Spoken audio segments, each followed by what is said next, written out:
Good morning, everyone. I'd like to take this opportunity to introduce myself. My name is Brian Carmen, and I'm here to talk to you about the rising age of the American farmer.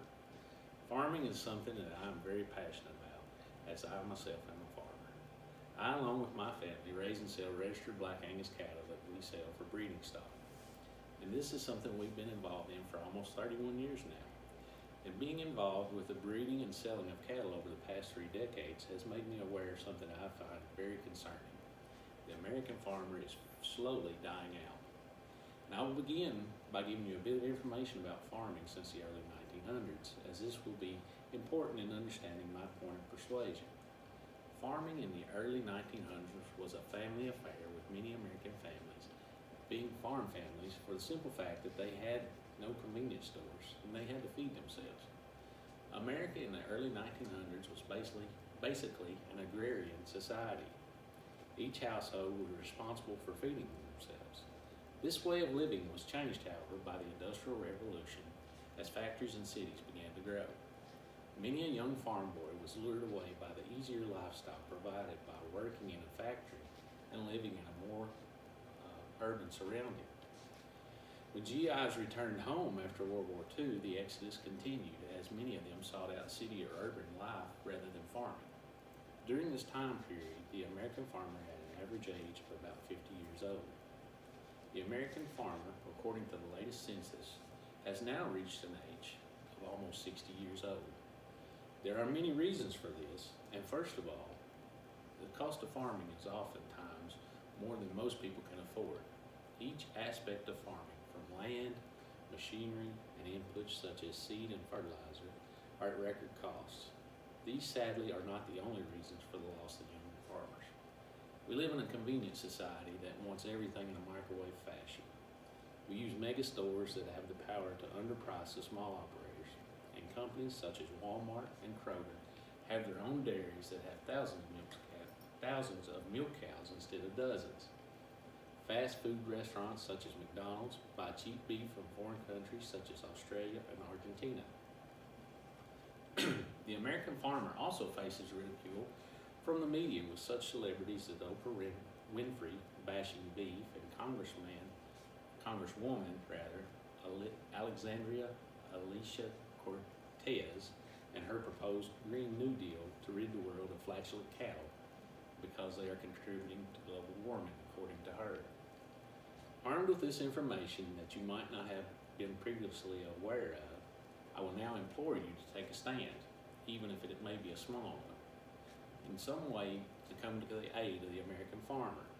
He or she is getting older because we as a society have made farming an occupation that is limited to those that are advanced in years because of all these factors that I've shared with you. We can, however, do things to encourage young people who are engaged in farming to stay in the game.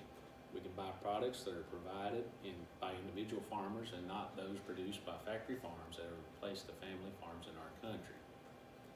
This will be in some cases a monetary sacrifice, as the cost associated with buying local is often a bit higher. Buying local does have many advantages though. First of all, perhaps it could help a young producer stay in business by having a market for his or her goods. Secondly, the products are local. If you can see what you're getting at its source, that's better for you as a consumer. There are many gardeners and meat producers in our area who are both reputable and willing to support their communities with home-raised products that are oftentimes organic and most always chemical, steroid, and hormone-free. The chance to encourage young people to go into the agricultural field also exists in the elementary level with programs such as 4-H, and in high school with the Future Farmers of America program.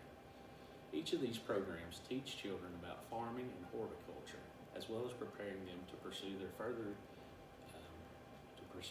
education that could lead them into many new areas of farming that are available today. The world of agriculture is opening up to new ways of farming that were not even imagined only a short time ago, such as embryo transfers in cattle. This develops a cow that is more efficient and has better carcass qualities. And produce farmers are also learning to farm more efficiently as well. And today, there are farm markets in most all cities.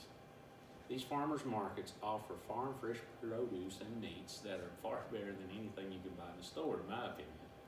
The final way that we can encourage young people to farm is to give them space. By saying this, I mean rural America is shrinking. Farmland is being gobbled up by developers for subdivisions and other types of developments. This will be the hardest thing for us as society to do. We must, however, not forget that in order to farm, there has to be farmland. In conclusion, I'd like to say that yes, the American farmer is getting older, and we are a resilient breed, but we are not indestructible. We struggle against pestilence and the weather, the high cost of production, foreign competitions from politicians, and sometimes even a negative media representation. And if the American farmer is to survive, he or she must have your help and consideration to remain a part of our American culture. I'll leave you with the words of William Jennings Bryan. He said, if you burn down your cities and leave our farms, your cities will spring up again as if by magic. But if you destroy our farms, the grass will grow in the streets of every city in the country. I'd like to thank you for your time and your consideration.